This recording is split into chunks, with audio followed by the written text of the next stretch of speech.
I'm Matthew Buckley Smith, and you are listening to Slee Rickets.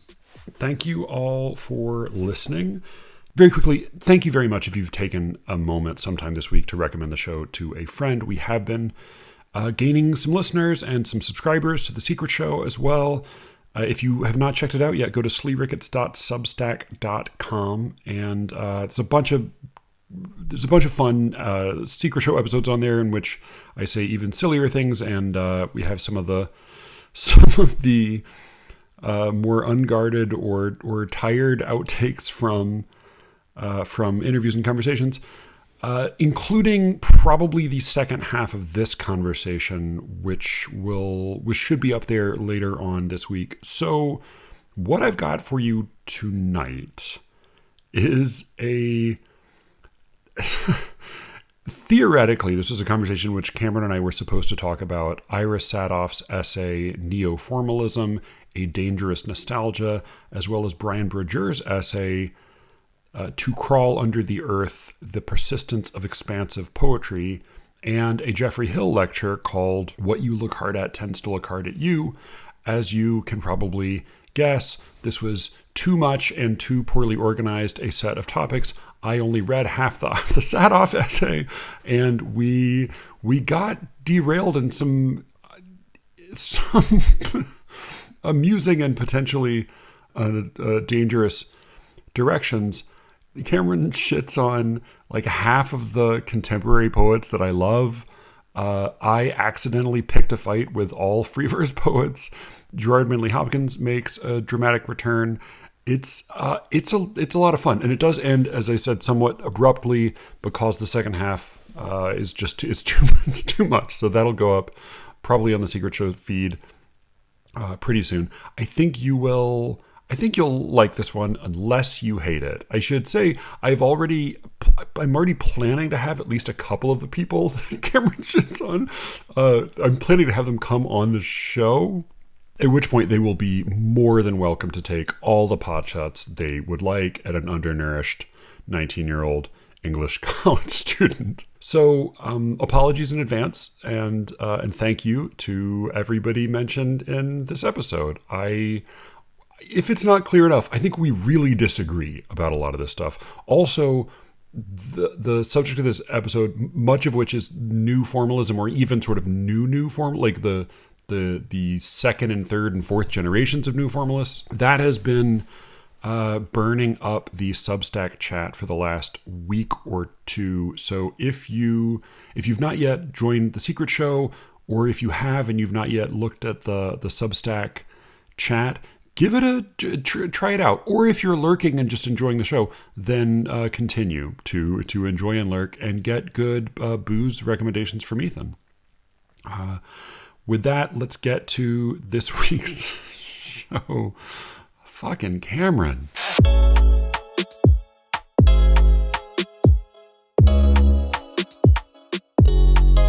So we have a few things to talk about. You have this bone to pick with new formalism and maybe like specifically new formalism today or something like that. But then you also sent me, or you recommended that I listen to Jeffrey Hill's lecture on the Windhover, the Gerard Manley Hopkins poem. Actually, I think I probably overreacted slightly by sending you the whole lecture. The part of the lecture that was relevant to the neo-formalist part of our discussion is just a patch where Hill discusses Hopkins' criticisms in a letter he sends to Robert Bridges, where he talks about he discerns different types of poetry, and one of them in one of the types of poetry he discerns, he talks about the Parnassian style, which is, I found, quite by accident, as Hill likes to talk about how he finds a lot of things by accident, I found quite by accident a beautifully accurate description of most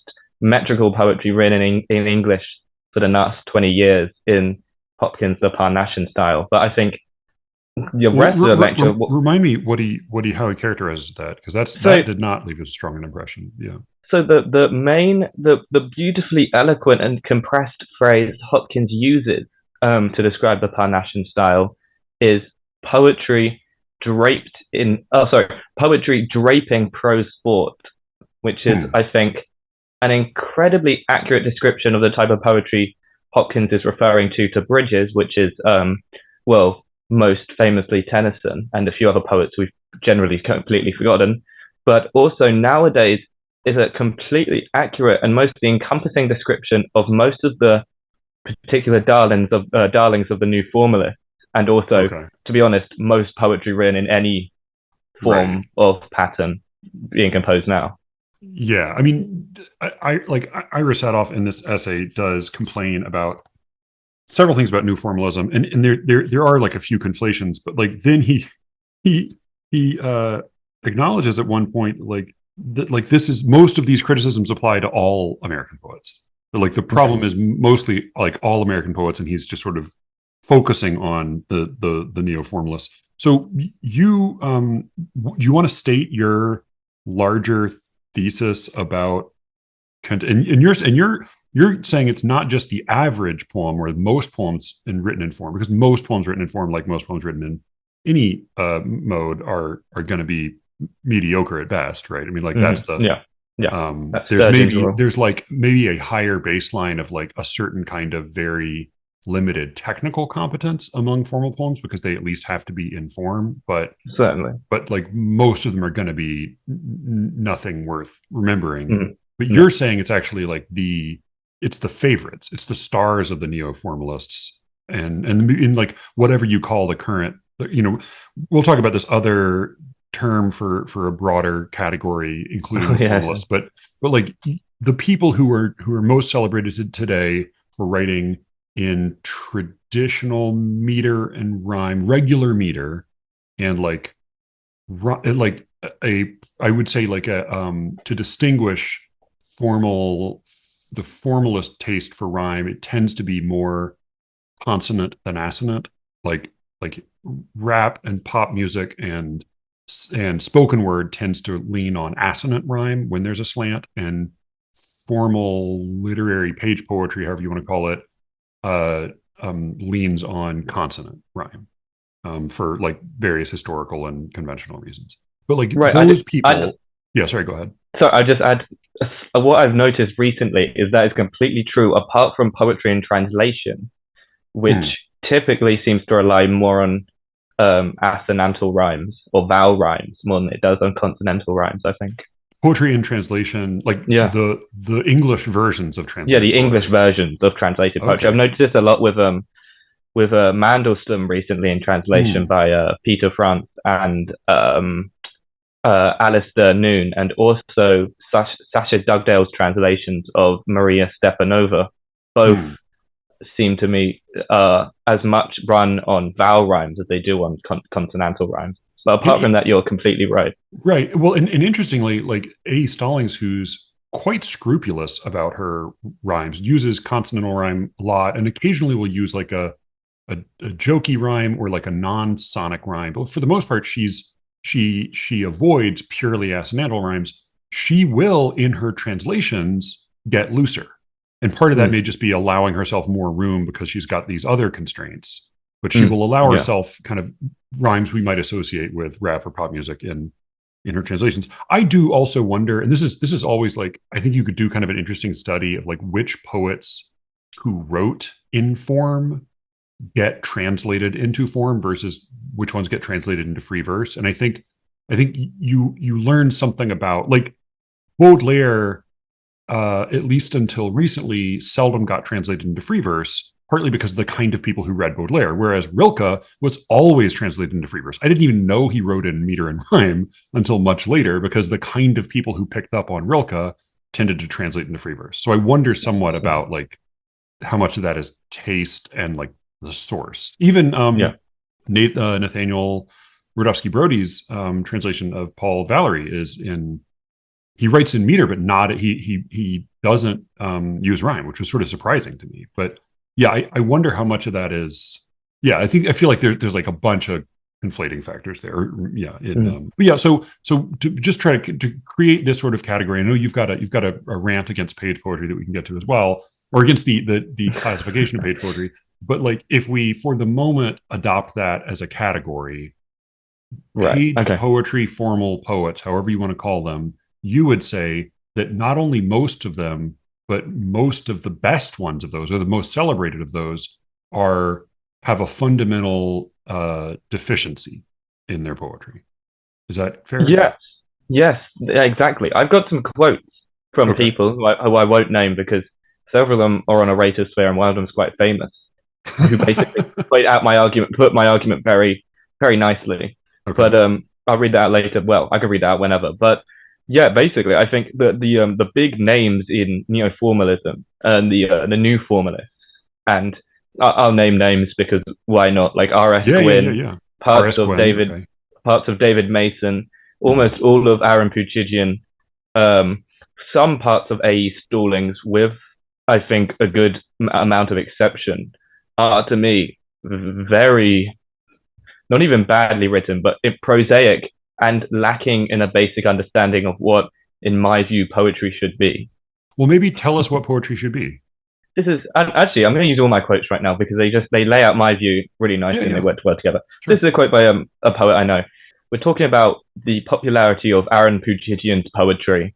His Okay. I should say his personally written poetry. I think on a slight differently note, I think Aaron Puchigian is a brilliant translator, and his translations of Sappho and his new Baudelaire are both very good. I think that is where he and, to be honest, a lot of other new formalist poets really excel as translators of In a writer. translation. Okay. Yeah, Yeah. yeah. Okay. And he is extremely prolific. I mean, he writes verse Yes. novels. He writes his own lyric poetry. He translates epic poems as well as lyric poems. He just has an extraordinarily large output for any poet. Mm-hmm.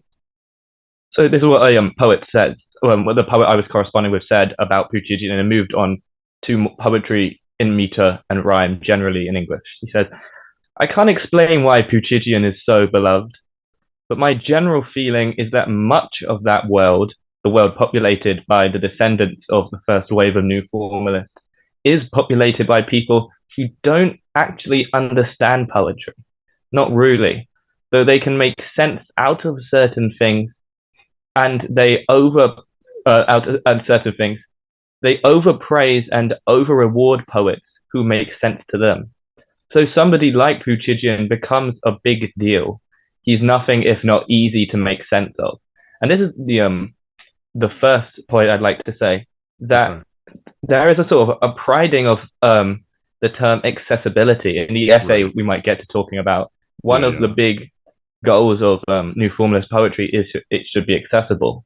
Right. Now, I've already spoken about how I don't feel accessibility has any sort of, or at least not much at all to do with poetry. And I don't understand what accessibility of style really means, because accessibility is such a relative term that even a crystallinely clear style will not be accessible to some people, depending on cultural background and certain factors. So I think accessibility is a kind of myth anyway.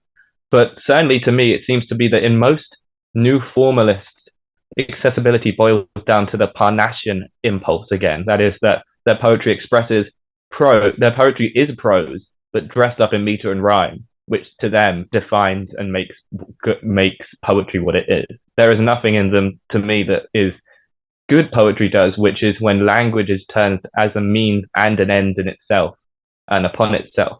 Toby Martinez de las Rivas once said that good poems should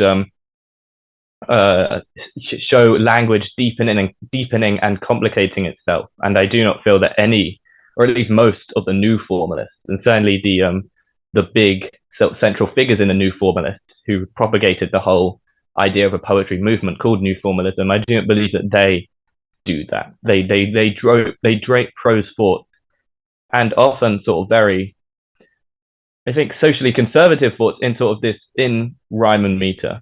And then this brings me on quite nicely to my second quote, which is from an Farian who I correspond with a lot. He says, "I saw an interesting exchange on Facebook. Actually, I accidentally set it up. A friend posted some Ted Hughes poems and made a statement that he was a better poet than Sylvia Plath. I commented that I love Crow. If you don't know, Crow is a book by Ted Hughes, and didn't want to get into the Hughes-Plath discussion. Then Sam Gwynn, R.S. Gwynn, commented that Crow was trash because he didn't believe a human could ever write from a crow's perspective. they don't value imagination. That is at the heart of new formalism.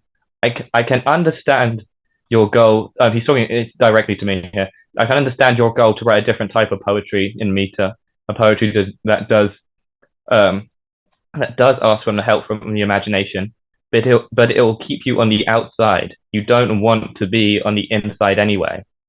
When new formalism started over here, back in the late years of the 20th century, the iambic brigade swept out in a campaign to destroy non-met poetry. Seriously, their goal was to drive free verse out of town. They seemed to have no concept of why it happened. They just blamed it on uneducated poets like Whitman, who did not know better than to write in his long biblical lines. They also thought many free verse poets couldn't write a real poem. Free verse had opened the doors to the common people. There was a definite political slant to it. Many of them were right wingers. And then he goes on to say, John Whitworth, RIP, said that Larkin had put an end to modernism. He says, I like Larkin, but I don't think he was a great poet. He is too superficial to hold my interest for long. That is my correspondent. That is not what John Whitworth said. John Whitworth said that he thought Larkin had put an end to modernism. Right. Okay. I mean, it feels like there's so many whirling considerations here. Like, for one thing, I mean, I don't know Crow as well as some of Hughes's other books. I like Hughes. I don't recall what I've read of that being like standing out in particular as being my favorite. But I also think like Sam Gwynne is like a delightful guy. That just seems like a very silly thing to say. Like, to say that the problem with this book is that a human can't imagine a crow's perspective. Like, what? Like, this is just like part of the literary tradition, is like imagining animals and gods and all sorts of things. Like in the Brian Brodeur essay, Marilyn Nelson has a whole sonnet she writes from the perspective of a tree. Fairly successfully, it would seem. So yeah, I mean, I think like that's a very silly comment. In the same way that in the Ira Sadoff essay, he cites this anthology called The Direction of Poetry, edited by Robert Richman, and Richman explicitly excludes. Let me find the passage that just blew my mind. It seems so stupid. The anthology honors versifiers like Blumenthal, Lighthouser, and Hollander, and excludes W.S. DiPiero and Norman Williams because, quote, such poets have an ambivalent attitude toward meter, moving in and out of it in their poems, unquote. What? Huh? He excludes these poets because they sometimes don't write in meter, and they're not chauvinists for meter. They're not meter partisans. Like, that seems like a crazy criterion. Those instances where like new formalists say poetry ought to be in meter, like all poetry ought to be in meter, or the free verses should be run out of town, or like, I mean, I don't even understand what Sam is saying when he says like a human can't imagine a crow. Like, what? Huh? Like, that stuff is so silly, but it also seems to me like neither essential to new formalism or formalism, nor especially like predominant as a way of thinking among people who write in form. Let's go back to Crow a minute. I think maybe, and I obviously am again ambivalent witness and a witness who wasn't present for this actual debate. But I think maybe the whole argument over Crow stems from the fact that while maybe poems, and I haven't read the Nelson poems, but I suspect the Nelson poems will be trying to maybe personify a tree in a way, while Crow is very much an attempt to speak in, well, first it's supposed to attempt to speak in sort of a very folkloric or mythic language.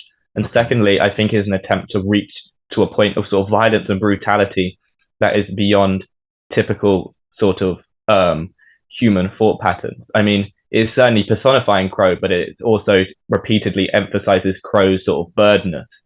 So in a way, sure, I think Hughes is attempting to do something more sort of animalistic in those poems than many sort of poems describing nature might be. Sure. But also, like, in the end, I don't especially care what his project was. I care what the poem amounts to. Like, whether or not he's successful in imagining how crows think, who knows? And I don't care. What matters is, like, is this an effective poem? Well, yeah. Well, he's never going to be successful in imagining what crows think, because I doubt crows think in Presumably he's any way that still, we can put into language. yeah, But certainly not in English, yeah, but among he other things. has. I think Crow is Hughes' best book on a slight tangent, and I think Hughes did an incredibly. He made some incredible poetry that I think is going to last for centuries. I'm not sure much of the rest of Hughes' career amounts to anything as well as Crow, but I think maybe that was why Sam Gwynn, or R.S. Gwynn, however you want to say it,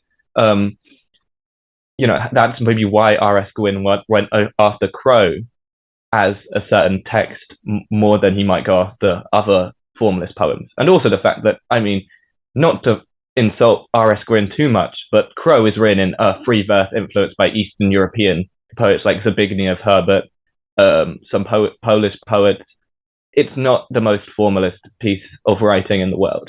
So was there an argument about it being written in form? Like, that didn't seem to come up in that exchange. No, but I mean, I have not encountered R.S. Gwynn praising any poet who does not write in form. Yeah, I remember when Louise Gluck won the Nobel Prize, he went off, attacked her. I get the sense from R.S. Gwynn and the anthologies he edits that he is quite a strong neo-formalist, and from the poems I've read, I also get that sense.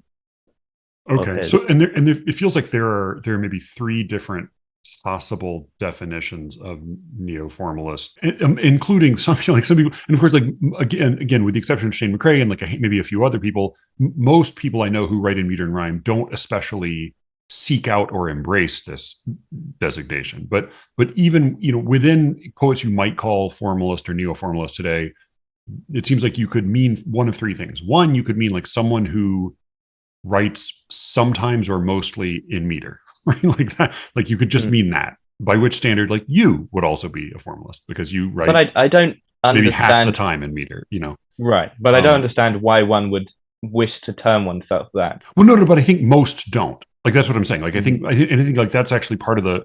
I think Brian Bridger's essay is quite smart, but I think like one of my qualms with it is that like members of movements who espouse names of movements, it seems like are usually making a mistake. So yeah. I think like if one were to use this designation to apply to anybody, the loosest definition would be like someone who writes sometimes or mostly in meter.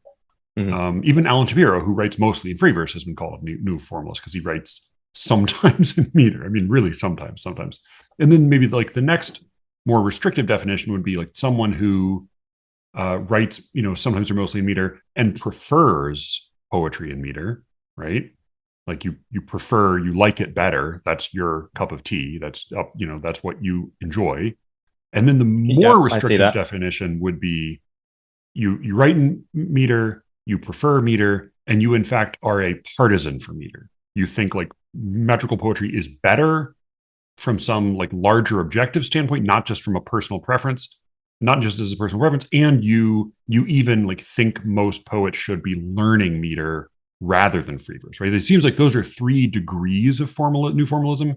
And I mean, I know plenty of people who fall into the first category and into the second. And like I'm probably, gun to my head, I probably prefer metrical poetry over non-metrical poetry, but I certainly am not a partisan for it. And then I think like it's mostly this, like certain members of this older generation who are really partisans for formal poetry. And then maybe within that, there's a further distinction between those who think like, hey, it's probably a good idea to learn meter if you're going to write poetry for your whole life. Like it would be helpful probably to learn meter versus like you must learn meter and that's the best way to write and you should only write it like that. Those are different things. I tend to think like if there are other tools you can use, and this is where like I think Ira Sadoff and a lot of like not defenders of free verse, but attackers of formalism are really full of shit, is when they say things like, he says like, but American poetry contains many different meters, many different ways. It's like, the problem is, it's like when people say like, well, that's Western medicine is too limited. You think like, well, the thing about Western medicine is like, if you can prove that something works, then it will become part of Western medicine. And like, if you have another kind of meter, then like formalists love that shit.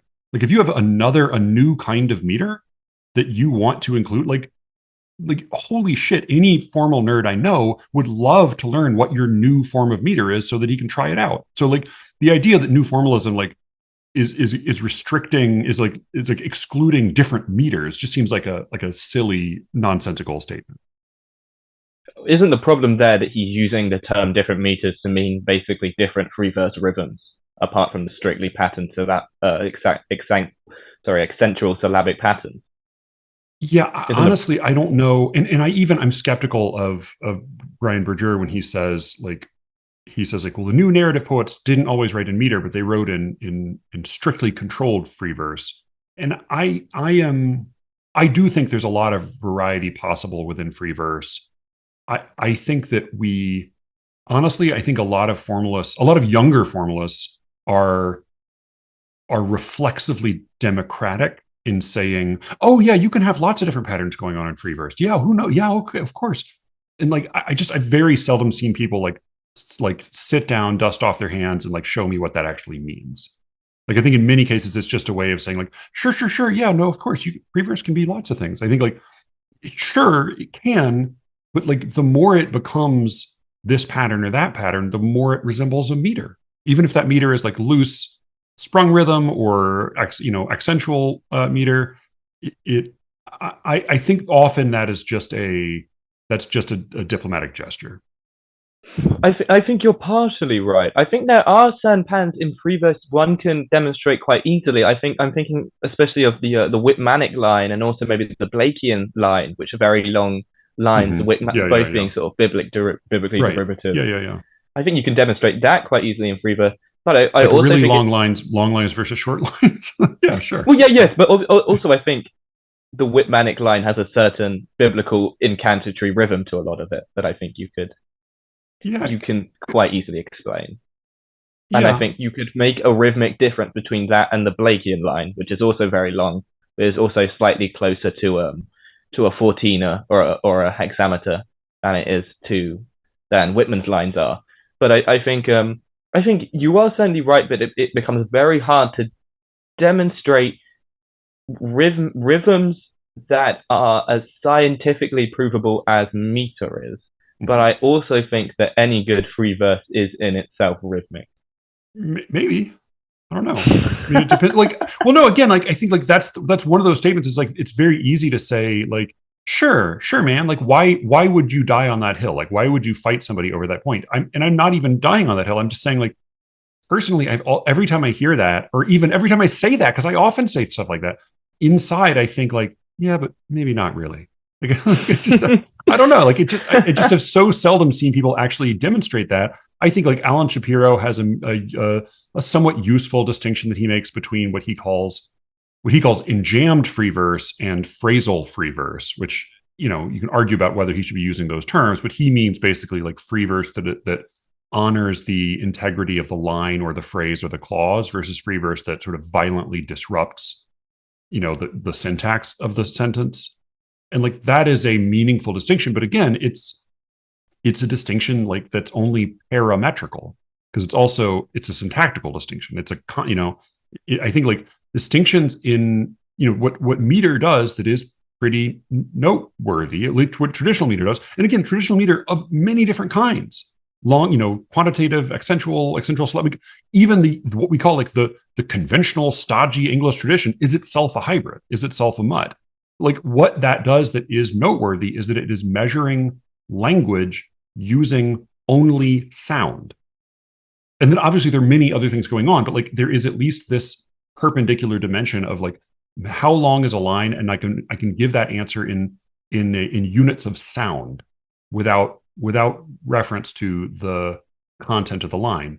Not to say that those things never work together or work against each other, but I think that like many, it's like the same reason I get kind of irritated or like not even irritated, just like bored by like metrical devices that say like, what if you have a certain number of words in a line? You're like, yeah, that's like grammatical meter. That's still not like sonic meter. I mean, which is fine, but it's more like it's like Sudoku. It's like a word puzzle, or like how many letters are in the line. I think like again, it's you're fiddling with typography at that point rather than listening. And I think like if you're going to talk about meter as a way of measuring lines of verse according to units of sound, then I think like it's not that I don't believe that free verse can have varieties of a measure, varieties of length. It's just that the more you begin to be able to define them, the more they resemble meter.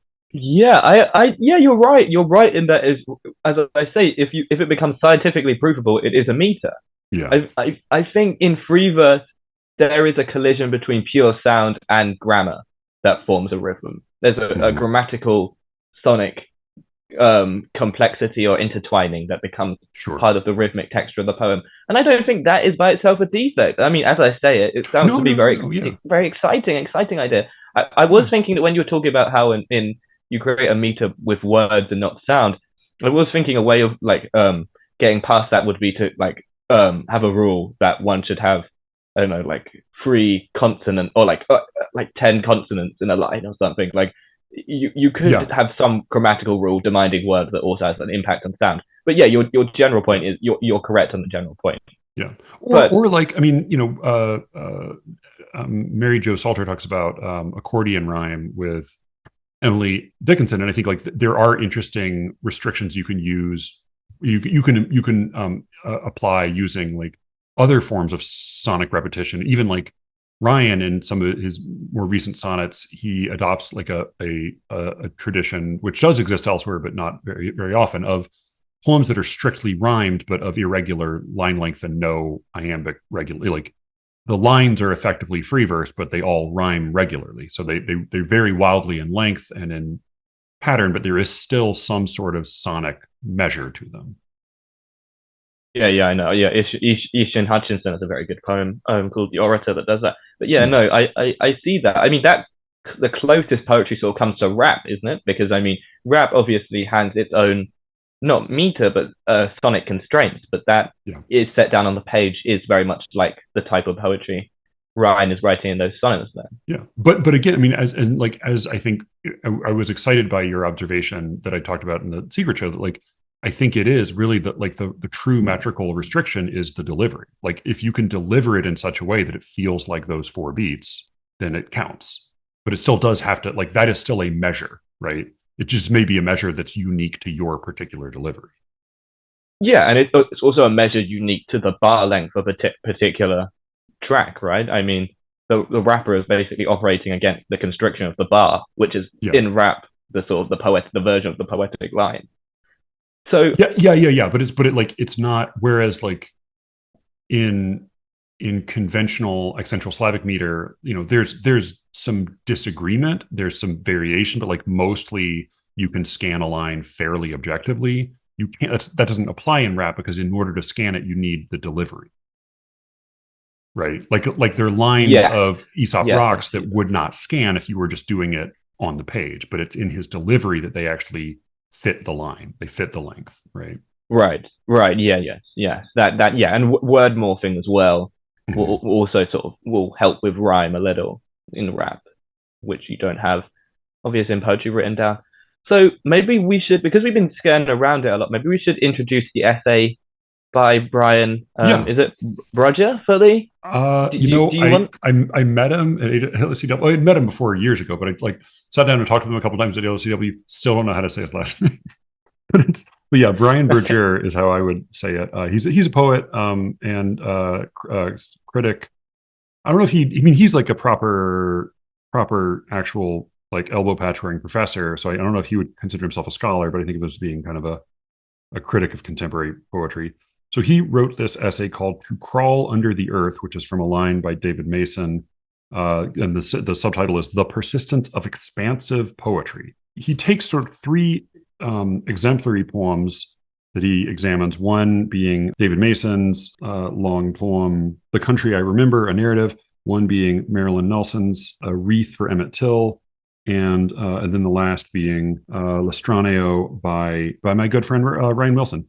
And he takes these up as examples of what he calls the expansive poetry, which is not a term he coined. Here's his little intro on that term.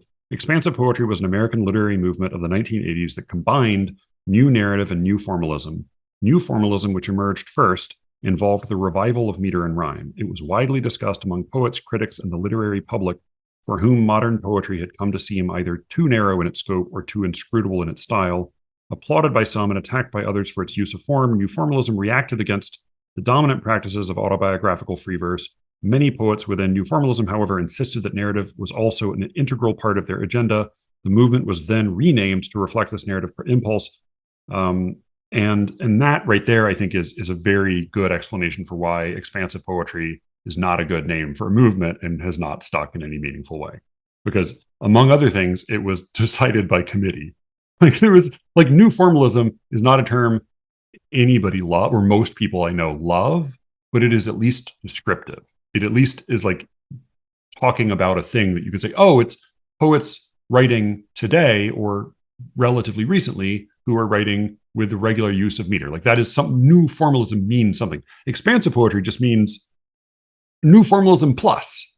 It's like it doesn't actually describe or apply to anything. So despite his, I think, extremely thoughtful and well-researched efforts, I just think that it's not a term that has any legs to it at all. It's not an arrogant term as well. I mean, it's an expansion in what? I mean, I certainly don't think it's aesthetically expansive. I mean, he mentioned the autobiographical I that new formalists are supposed to be reacting against.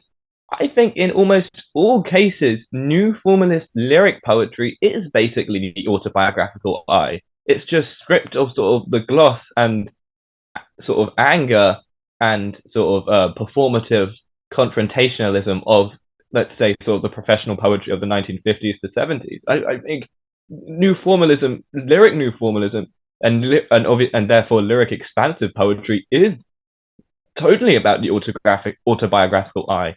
Just sort of the autobiographical I fitted into a cage of meter instead of badly written or prosaic free verse.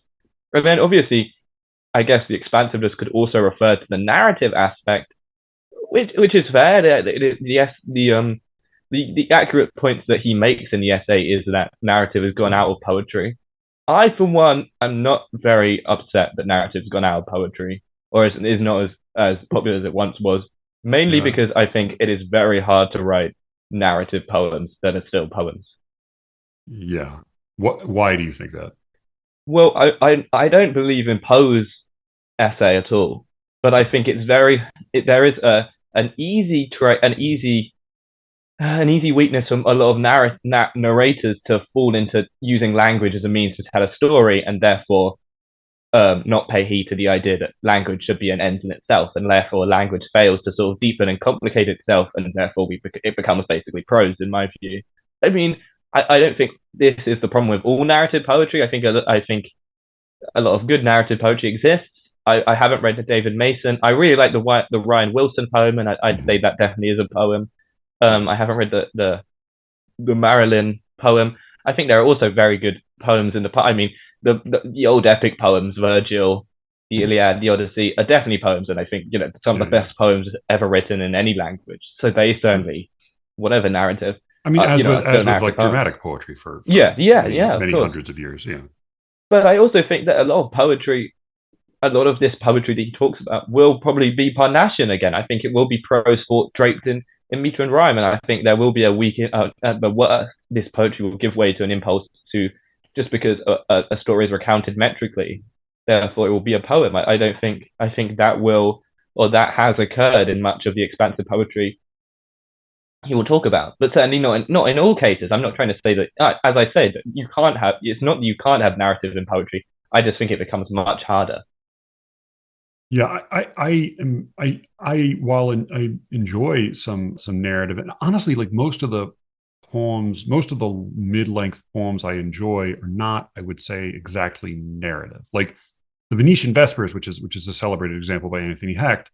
I find the narrative elements of that to be kind of the least exciting. Like as a narrative, it's not.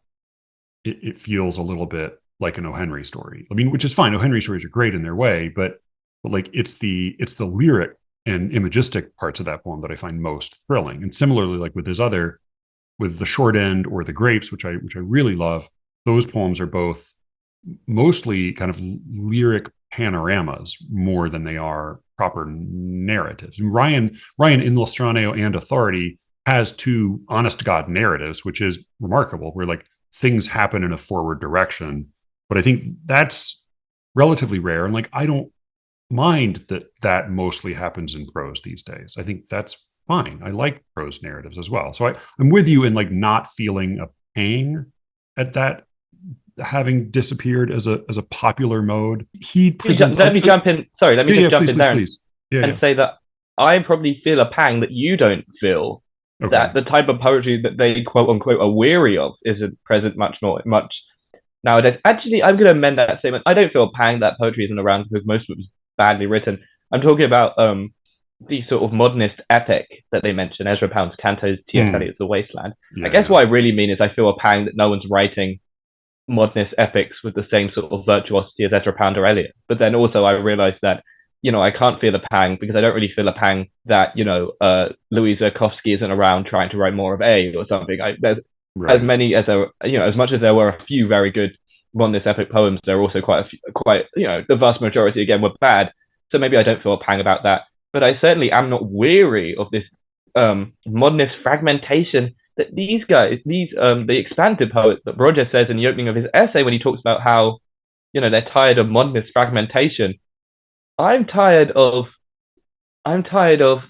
like a belief and a sort of autobiographical lyric eye that isn't fragmented in metrical poetry. Metrical poetry has become so Georgian in its tastes nowadays, I think, that I'm the complete opposite to these guys.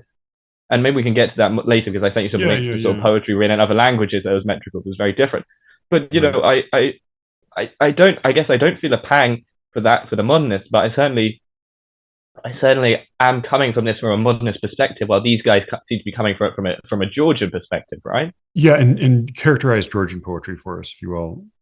Sure. So Georgian poetry was the poetry that sprung up between the sort of the cramped period between the end of the fin de siècle decadent movement of late 19th century Victorian verse and the beginning of the modernist, sort of the rise of Ezra Pound and Eliot. They were sort of existed mainly between for about 10-20 years. They were very popular. You had a lot of Georgian anthologies at the beginning of the 20th century. The great critic F.R. Leavis, who I'm reading I'm reading one of his books right now. I think he's really good. So he's talking about poetry just before the First World War, and the whole point of this argument is that he detests late Victorian style. When original talent of a minor order does manifest itself, as for instance in Mr. A. Housman, or though the collocation is unfair to Mr. Housman, Rupert Brooks, it is apt to exert a disproportionate influence. The books of Georgian verse abound with tributes, more or less unconscious, to these two poets, not to insist on R.L. Stevenson's part. Indeed, it was largely in terms of them that the Victorians' bequest of habits and conventions was brought up to date. So yeah, the Georgia, if A. Housman and Rupert, I don't think anyone really reads Rupert Brooke anymore for sort of great poetry, but let's say Housman. Yeah, I mean, he's what I mostly think of when I think of Georgian poetry. He's also one of my favorite poets. Yeah. He's the best Georgian poet by far. Sure. So good that I don't think he is really a Georgian poet. I just think he's an incredibly good poet.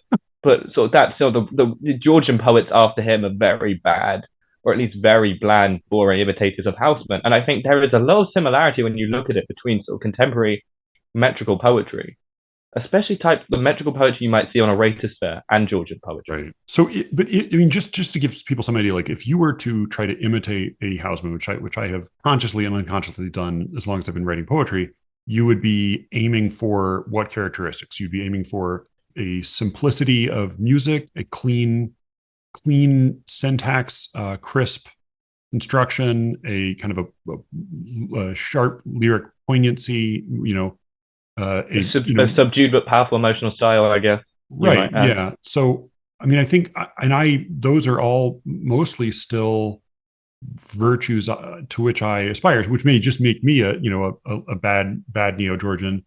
But I guess, like, do you think those qualities or the aspiration to those qualities are what most characterize people writing in form today? The poetry people writing for me. I don't want to shoot myself in the foot because none of those qualities are bad. I mean, all those qualities are very good in and of themselves, right? And I certainly aspire to many of them. But I think, yes, that coupled with a sort of completely unfragmented or at least uncomplicated lyric autobiographical voice, if you add those qualities together, you will get the typical poem written by someone writing most of their poetry in meter and rhyme. It's Okay. to me reading like meter and rhyme in poetry.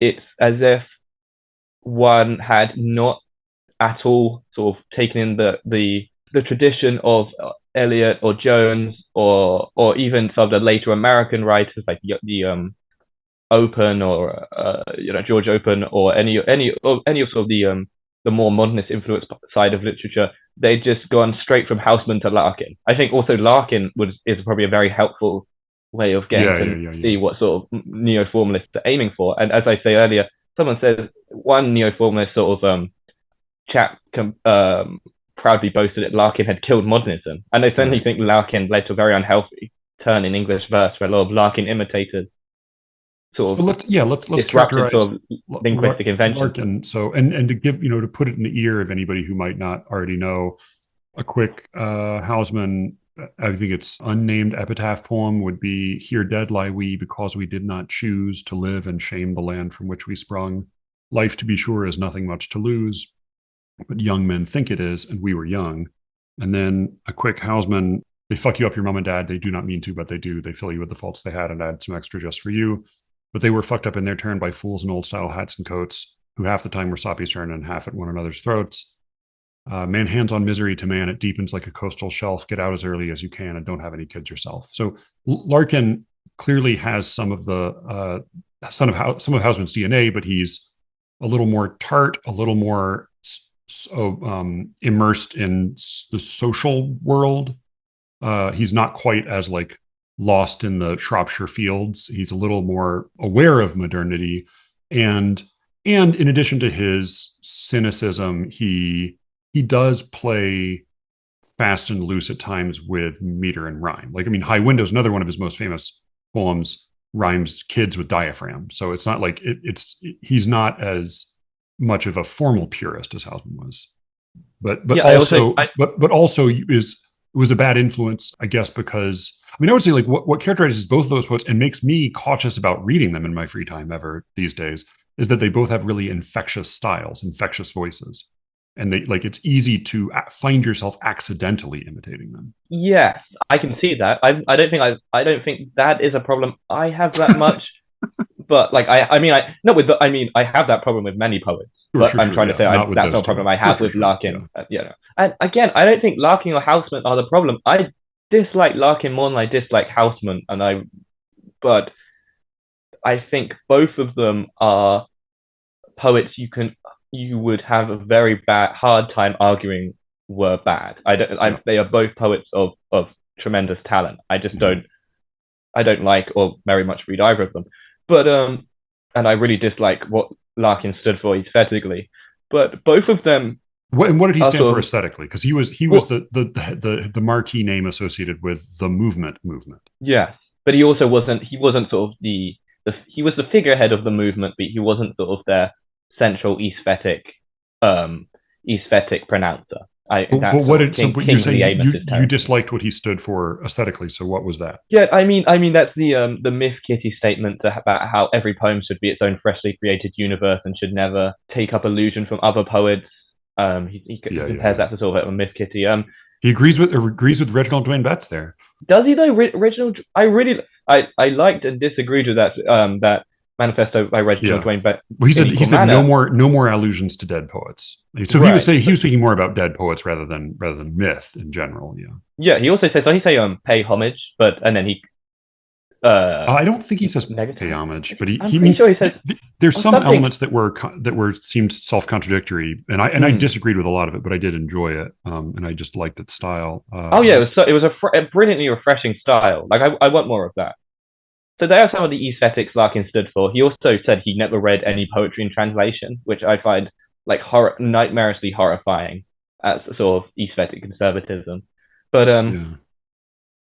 I think again it's sort of the poets that he was surrounded by, the impact of sort of the movement, which really sort of said it was the democratic voice of the people and didn't like modernism's elitism, even though the movement was sort of a bourgeois middle class group of men with their own complaints. And their poetry again is destroys any chance of language sort of deepening and complicating itself for a kind of accessibility, or at least sort of an interest in meter and rhyme above sort of modernist play and fragmentation. And obviously the Georgians came before the modernists. But again, what I'm trying to say is around Housman and around Larkin orbit these sort of poetic factions that I dislike and I think have had a tremendously bad impact upon contemporary metrical poetry, and that have strongly influenced the new formalists and the expansive poets when they came along. So yeah, like they were both associated with reaction, even if they were not most exemplary of that impulse. Yeah. That seems probably true enough. I do think that if, like, it sounds like much of your objection to contemporary formal poetry is that it is prose draped in verse, or that it is just the kind of lazy expression of an autobiographical lyric I. Like, both of those descriptions apply pretty broadly to most free verse poetry today, you know, in America at least. Do they? Don't they? Of course, yeah. Most free verse poetry is bad, right? Yeah, but I mean, like, bad in those, like, bad with those qualities too. Like, it doesn't seem like that's a. It doesn't seem like that's a criticism of contemporary formal poetry. It seems like that's a criticism of contemporary American poetry.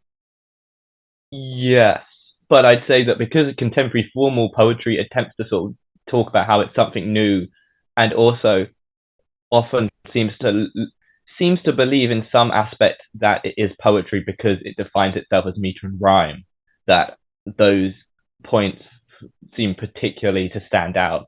I think a lot of problems bad with free verse is because content and self-expression is privileged above expressiveness, which again creates Parnassian elements.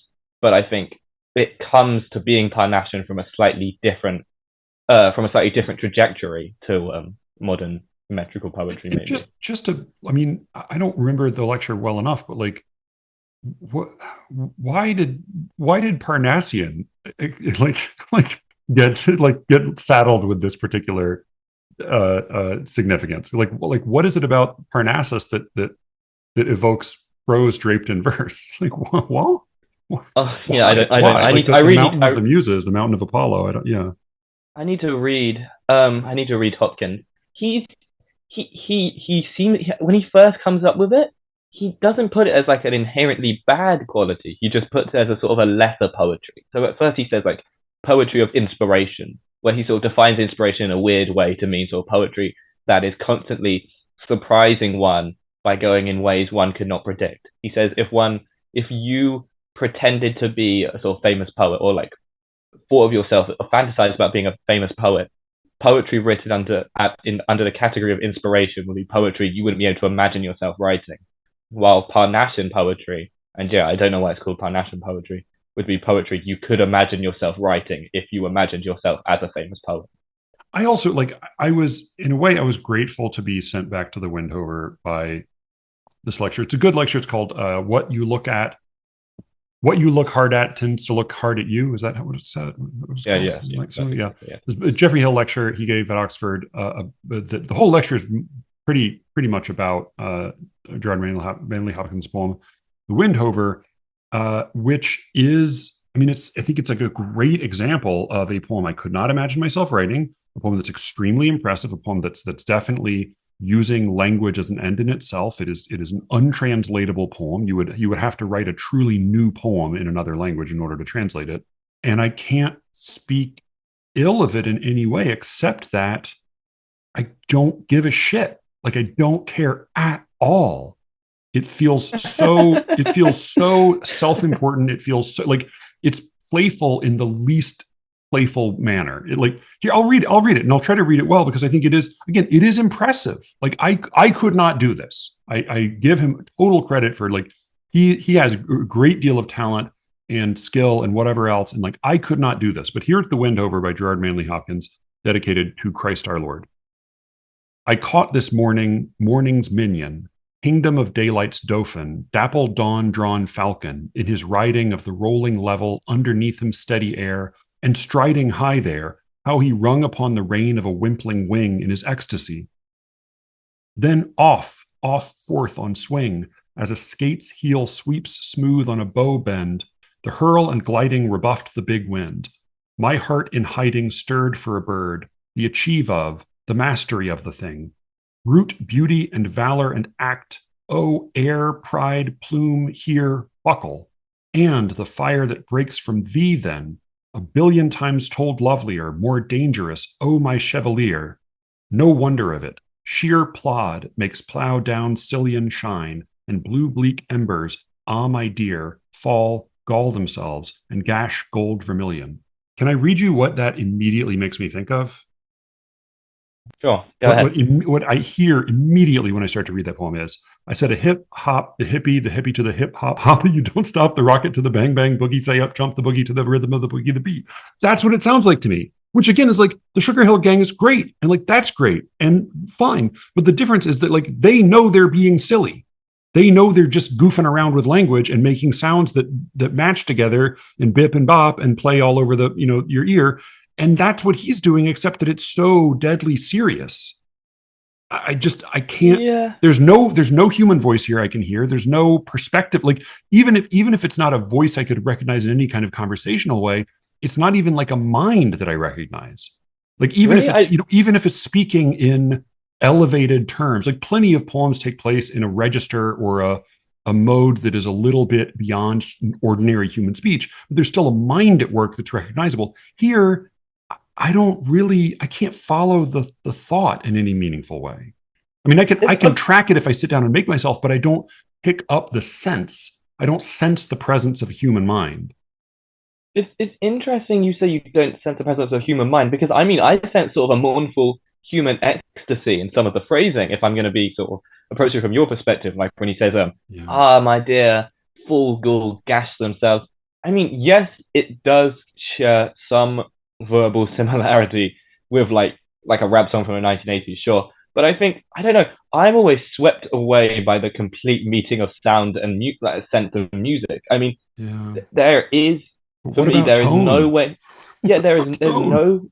there's no way to separate what he is saying from how he is saying it in this Totally, sonnet, totally, totally, and totally it's true. Totally beautiful. true. I mean, it's so sad and it's so sad and mournful, and yet at the same time, basically like orgasmic. I it really sort of this poem really blows me away, and I guess I don't know. I am swept into the emotion of the thing. I am swept into the Yeah. emotion of him seeing um the wind hover, or as Jeffrey Hill nicely amusingly points The out, wind there's fucker. another word for it, it's a wind fucker. Yeah, Yeah. I'm really swept into the music of the mood of seeing the wind fucker, and then as it goes along, I'm swept into sort of the religious contemplation tinged with this sort of ecstasy in the last line.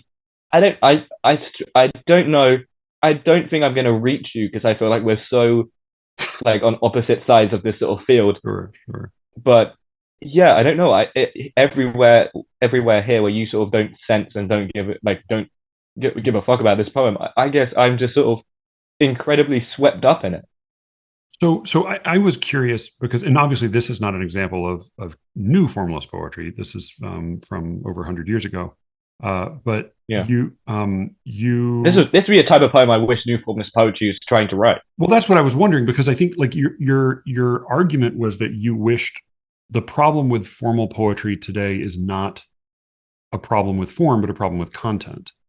And and here I wonder, is this a question of a difference in content or a difference in Hmm. style or voice? Because like he's writing about a hawk, and like plenty of contemporary poets write about, or is a kestrel a hawk? I guess it's a kind of hawk, Uh, bird of prey. Like sure. plenty of contemporary poets do that. I mean, there's plenty of like there are endless poems about birds of prey. Right, So that's right, not the right. problem, and nor is like bird of prey with religious overtones like those Mm, things. There's certainly an abundance of like Christian poetry written in form and mm. nature poetry written in form, so it's not really subject matter in that sense. Is it what does characterize the difference between this and like your average? I mean, for example, like I think I would say like the very good Bill Coyle poem Kilmarden Zoo, which I read at one of the early episodes of this podcast. Can we read it again? Because this might get we might this could be a good chance for us Yeah. to do a So, and comparison. I think Bill Coyle is also a wonderful practitioner. I mean, one of my favorite practitioners of the plain style in contemporary formal poetry. So this is Cole Martin Zoo by Bill Coyle. It was also a bird of prey poem. So here, over our heads, trailing a wake of air and an enormous shadow as it passed, the falcon glided to its trainer's fist and settled like a loaded weapon there. Then, while she fed the bird bit after bit of what? Rabbit? The trainer gave her talk. These birds, she said, prey on the small and weak, adding for the children's benefit that this, though it seems cruel, is really good, since otherwise the other rabbits, mice, squirrels, what have you, would run out of space and die of illness or a lack of food. I know what she was trying to get across, and I don't doubt it would be healthier if we were more familiar than we are with how the natural world draws life from loss. And granted, nothing is more natural than death incarnate falling from the sky. And granted, it is better some should die, however agonizingly, than all. Still, to teach children this is how things go is one thing. To insist that it is good is something else. It is to make a god of an unsatisfactory status quo. This vicious circle that the clock hands draw and quarter, while the serpent bites its tail, or eats the dust, or strikes at someone's heel, or winds up comprehended by a claw. She launched the bird again. We watched it climb out of the amphitheater, headed toward the darkened spires of a nearby wood, then bank, then angle toward us one last time. The difference here is not one of subject matter exactly, but it is one of the texture of the language. But I mean, is that a question of form then? I mean, it's not metrical form, but It is and it isn't. well, I I mean, there think is a difference in metrical form because it's sprung rhythm versus accentual mm, syllabic meter. But it's iambic, isn't it? The Coil poem. yeah, oh yeah, it's very Yeah, very yeah. standard iambic pentameter. Is it ABBA or ABA? I couldn't. I think is it It's ABA? ABBA. ABA? Yeah. Okay, yeah, I thought so. All the very great poets that I love, style, subject matter, and style become incredibly hard to talk about separately. And I think Mm-hmm. this is very clear in the Windhole. I couldn't really imagine talking about the style without in some way talking about the subject matter and talking about the subject matter in some way becoming Yeah, the style. I definitely, think definitely. the poem is its own unique creature. I think the opening quatrain of Bill Coyle's poem does the same. I really like the opening quatrain. Do you want to read it again? Just the opening Sure. quatrain. Over our heads, trailing a wake of air and an enormous shadow as it passed, the falcon glided to its trainer's fist and settled like a loaded weapon there. Yeah, there's a beautiful clenchedness Mm-hmm. about past and fist. I mean, it's a half rhyme and it's also a consonantal rhyme, isn't it? Because of the past and the fist. Yep. But the way that it's clenched together, it and the fact that it's ABBA, Mm-hmm. that is a beautifully clenched little stanza, a Right. beautifully fist-like stanza. But to me, the problem with the rest of the poem, intermittently, I think it does rise at times to sort of this a true sort of beyond Parnassion. The problem is, to me, it's one too long. It could be easy. He could easily compress it because to me, the plain style, the conversationalness, draws into sort of prosaic territory too much. Mm-hmm. I think the Hopkins poem everywhere is compressed this beautiful little unit of sound and meaning. There is Yeah. nothing. There is nothing. Nothing else left to say, and everything is said so cleanly, so beautifully, so precisely. Coyle's poem, it feels like it needs to sort of it winds and unwinds itself and says itself and repeats itself a little and has to come round. It's very much a bit. It's like it's what I think he's done is he's remembered his thoughts probably in tranquility because he probably didn't write it down as it happened if it happened, which I presume it did happen. He remembered all his thoughts and put them in and set them masterfully into technique. Right, he set them into technique. He put them into ABBA quatrains of iambic pentameter. So the thoughts were all placed inside the technique. But for me, what he didn't do was then compress the language so it wasn't just the train of human thoughts in a rhyme in rhyming poetry. it was language compressed to saying all the information, as saying everything it could, and saying it in the least amount of space it takes without becoming cramped or crooked. He didn't do that, and that's what Hopkins did. And at times in the Coil poem, I do feel that it becomes panache, and I feel like his prose looped on meter and rhyme, especially I think when he starts contemplating what the woman says, and also when he talks about what the woman says about the feeding cycles of the bird upon the rabbit. It as soon as he in description and also later in sort of metaphysical or at least metaphoric imagism, it's much brilliant, it's much more, I don't know, it's much compressed, it's more clever, it says all it says with multifaceted images. But when he comes down to contemplating it, there's a sudden looseness, a sudden prosaicness in there that I find boring. Yeah, it's funny because where I totally agree is that I think this is obviously way, way, way more translatable than Hopkins. Hopkins is totally it would be meaningless to translate it, I'd say. But yeah, you'd have to be almost as good as Hopkins to translate. Well, you would just be like you might be doing a comparable thing, but it would be a different thing in a different language. Yes. You'd have to have an incredibly good knowledge of your own language's resources to try and replicate and probably language. Because you'd be replicating it would end up being a little bit stale or corny. Right, but yeah, so I think like this is definitely way more of a translatable argument. And I think you're right that the pure description at the beginning and the higher conceit that he arrives at with that second to last stanza, the vicious circle that the clock hands draw in quarter while the serpent bites its tail or eats the dust or strikes at someone's heel or winds up comprehended by a claw, that does get denser and harder to translate. And it's comprehended by a claw. What a glorious phrase! Comprehended by a claw. Yeah, all that says in those small words.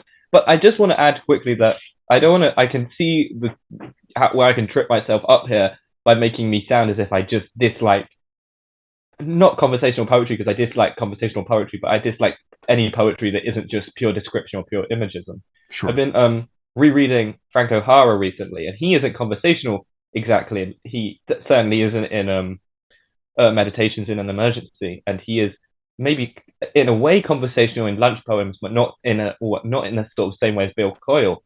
But I think he does a brilliant way of compressing his language into these little slabs of poems, but also retaining a sort of spontaneity and movement of thought that seems alive and accurate to a sort of conversational consciousness. I think so. I don't want to trip myself up by suggesting that I'm only interested in poetry that is sort of, I don't know, revelatory or imagistic or inspirational or any of that bullshit. Yeah. I think Frank O'Hara is a brilliant example of how to do a kind of confrontational musing consciousness in a compressed style. Yeah, I mean, and there are plenty of like hyper compressed poems that I love that truly couldn't be any shorter. I even think that the Aaron Pachigian poem for Alan Sullivan is about as perfect a little tiny poem as you can. Oh yeah, that's quite good. Right. Let me see if I have it, because it was a memory about Alan Sullivan, who's a poet who died. On the Poetry Foundation. And it's I think I have it. Because he was as hard to handle as truth, which we equate a light, go somewhere dark and light a candle for Alan Sullivan tonight. Right. That couldn't be any shorter. And there's certainly like a lot of poetry I love like that, and I'm with you in thinking like in terms of the construction of the phrase, winds up comprehended by a claw is probably the best bit in this poem.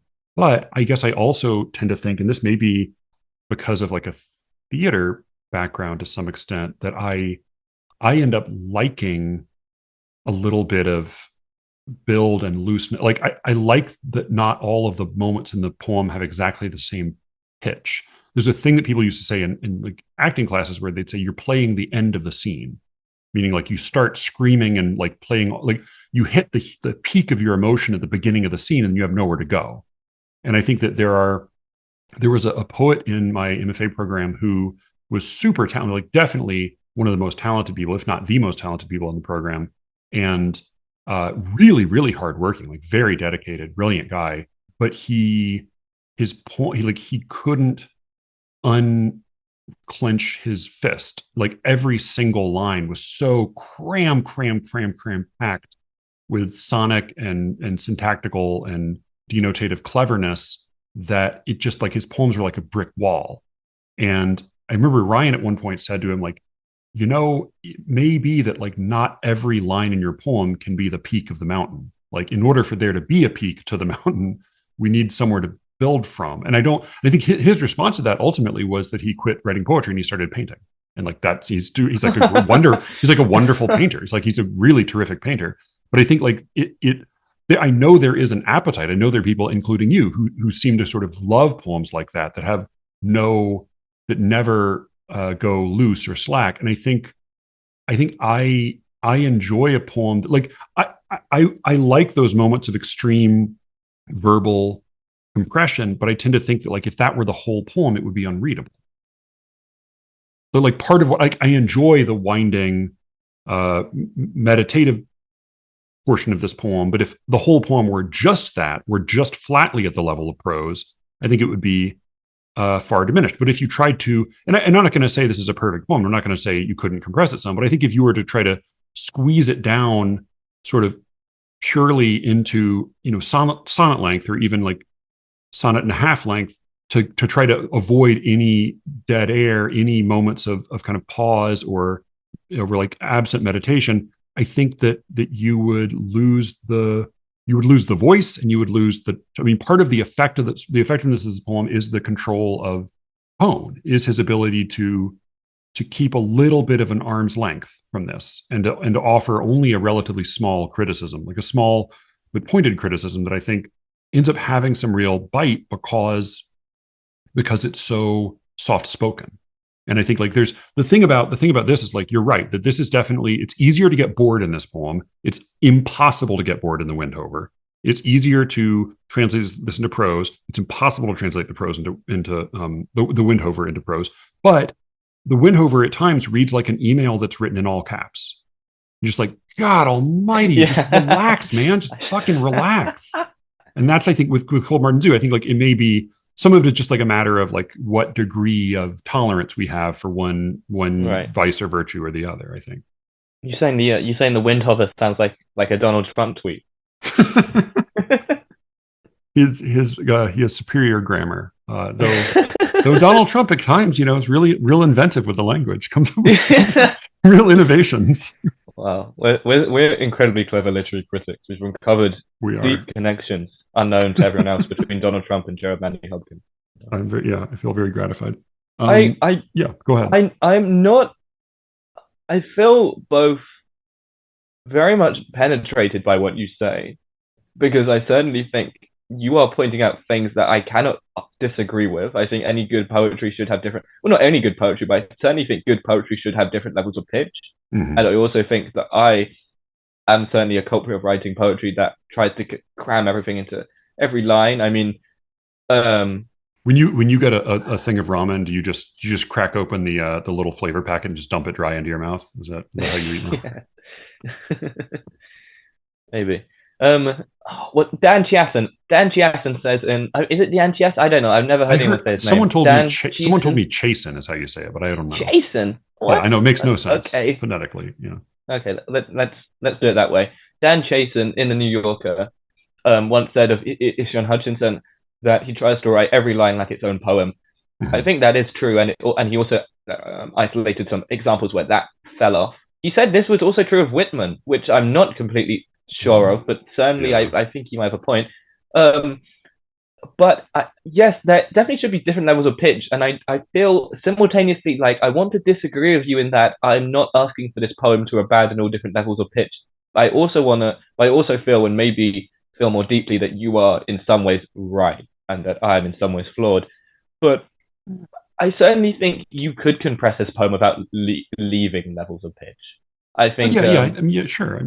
I don't think this is a perfect poem, and I think it's probably I think it's definitely a less accomplished poem than the Windhover. Like, it is less purely achieved version of itself than the Windhover is. there are different levels of pitch in the Windhover. The first 8 lines, I think, are pitched at a different level to the next. To the sestet, I think the sestet falls off a little and then builds up again. But I think there is a certain difference. I mean, it's a little bit like, but that's again, it's like the first part is in all caps, and then the second part is in all caps and boldface. It's like, all right, you're like, oh, I didn't realize I was actually going easy in the first part. Yeah, Fair I mean, enough. but there's some modulation there. But I mean, some of it may just be a difference in taste, as well as like maybe a difference in taste at different periods of life. Like I found, like, I don't even mean in terms of like, people sometimes use that as a way to say young people have bad taste. I don't think that's true. I think like my ability to watch certain kinds of violence on movies has like changed once I had kids. Like even when Joanna was pregnant, we went to see the Hunger Games, like watching kids run around stabbing each other. It's like a PG-13 movie that was made for teenagers. And like, I was having like heart palpitations. So yeah, I think like some of it may just be taste and time of life and whatever else.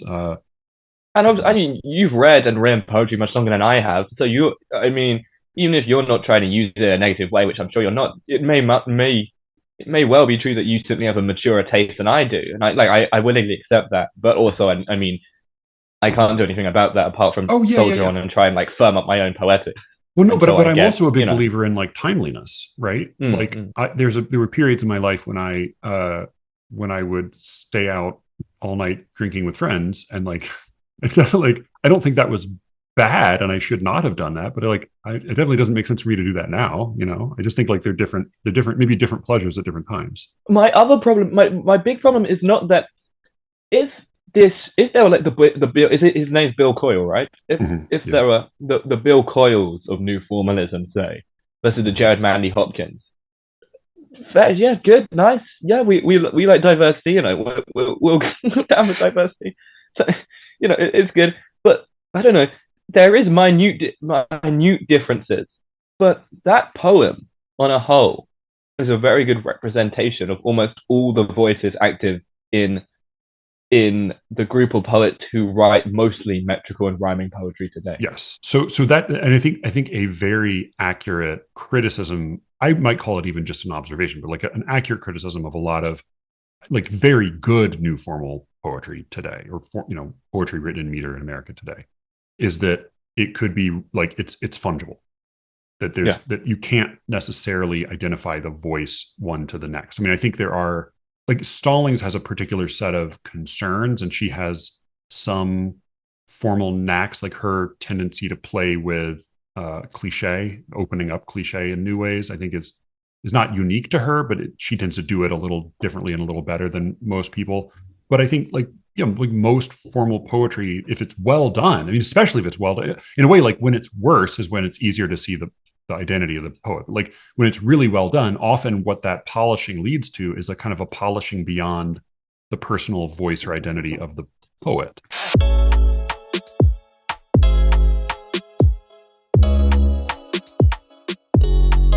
That was our show.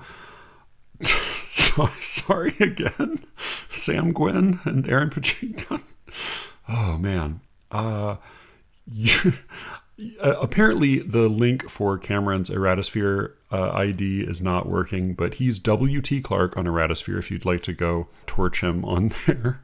And if you have anything angry to say to me, you can reach me, as always, at sleerickets@gmail.com. And with any luck, I will be speaking to you again very soon.